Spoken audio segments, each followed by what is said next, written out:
All right, music fans, welcome back. Harmless Dave here, talking real music in real time for some real people out there, just like you and just like me. So, Aerosmith, who was kind of on life support, is now back at it.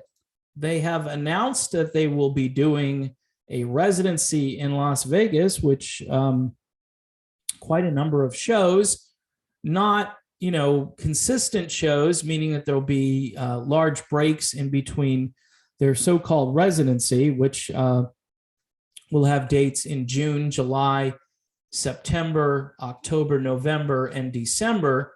But here there's 5 dates in June, 3 dates in July, 6 in September, 2 in October, 4 in November, and also 4 in December. And this is quite a departure from what was being said last year. Brad Whitford was talking to Joe Bonamassa last year and said that age is becoming a real factor, and he had doubts that Aerosmith will ever perform again.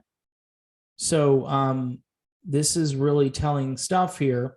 Of course, we had the drummer, Kramer, who had big time issues, Joey Kramer, and apparently he's back in the fold, and I haven't heard anything discussed regarding his health these days, but things weren't looking too good a couple of years ago. And quite honestly, Joey Kramer did not look all that enthused being on stage with the band. He looked like he was having a real tough time of it.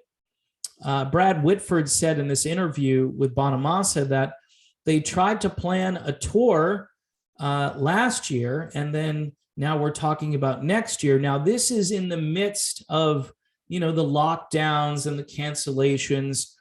So for a lot of bands like Aerosmith, it was just getting frustrating because they wanted to celebrate their 50th anniversary. Much like the Doobie Brothers, they wanted to celebrate the fact that they had just gotten inducted into the Rock and Roll Hall of Fame after all that time. And I'm sure they wanted to parlay that into a more successful tour. And with Aerosmith again and their 50th, this was just sort of a natural progression to give the fans something really unique and special. But Whitford goes on to say nothing's going to happen for a long time. Sometimes I'm not sure what my partners, funny how he uses the word partners and not bandmates, are thinking when they think that's going to happen. Of course, Brad Whitford is the unheralded second fiddle guitar player to Joe Perry, but has always been a very important part of the Aerosmith sound. So if you are an Aerosmith fan, you might want to grab some tickets for this, because I'm really not sure this isn't their last go round. They've announced that they are again continuing the Deuces Are Wild event, and it will start on Friday, June 17th, and tickets are going on sale for fan club members today, and I'll go over all those numbers here. The incredible live show will be the first concert experience presented in Dolby Atmos at Dolby Live. So a completely new and unique place to see a show. I'm sure the tickets aren't going to be cheap for this. Dolby Live is one of the world's most technologically advanced performance venues for enjoying live music in Dolby Atmos. Steven Tyler says the only rust at Dolby Live is going to be on our van in the lobby. We are locked, cocked, and loaded. Talking a bit like Ted Nugent there. The van, which, if you know anything about Aerosmith, they had this van back in the 1960s. They found this van in a junkyard in Western Massachusetts in one of those antique roadshow type things or pickers shows, and quite remarkable that it was still around. And I'm wondering if the boys actually purchased that van. I mean, if anybody could afford it, it would be Aerosmith. And just to kind of keep it as an artifact. And here's the vehicle we used to drive in. unless, of course, they had it restored and now they're driving across country, which I just can't imagine Aerosmith driving across country in a van. It'd be fun, though. They really wanted to connect with fans. That would be the way to do it, right? So this show in the past, back in 2019, this is how long ago now. We're looking at 3 years, April of 2019. The show received rave reviews from fans and critics alike. Look, Steven Tyler has got gas in the tank still, even now. Haven't heard him lately, but back in 2019, he surprised me. He can still sing, and he sings all of those high notes.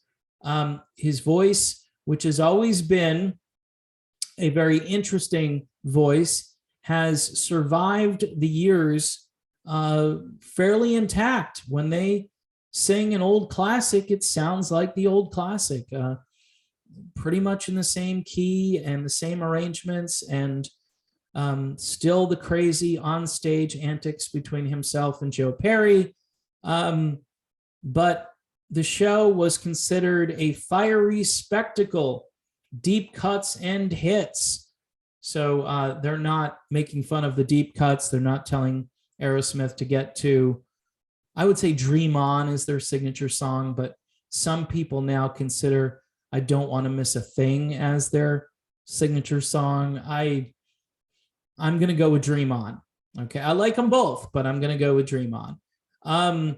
So if you're an Aerosmith fan club Aero Force One member, you will receive access to tickets today starting at 9 a.m. Pacific time. So I don't know when you'll see this video, but if you belong to the Aero Force One fan club, you can buy tickets today. If you're one of those snobby city card members, you will get tickets on tomorrow, Friday, at 10 a.m. Pacific time through the City Entertainment Program. And for the rest of us schlubs, or I should say people who belong to the MGM Resorts Loyalty Rewards Program, as well as Live Nation and Ticketmaster customers, you will get the opportunity to purchase tickets starting 10 a.m. Monday, March 28th, again, Pacific time. All these shows are scheduled to begin at 8 p.m. Tickets are starting at $75. I guess that's reasonable, but I'm not sure if you'll actually be in the building for that particular price. I don't know. This is a new arrangement with this facility, and the sound quality apparently is supposed to be really, really good. Now, I was thinking that Aerosmith might be doing this because they know they're going to get some AI enhancement here, some help, and that's a good thing.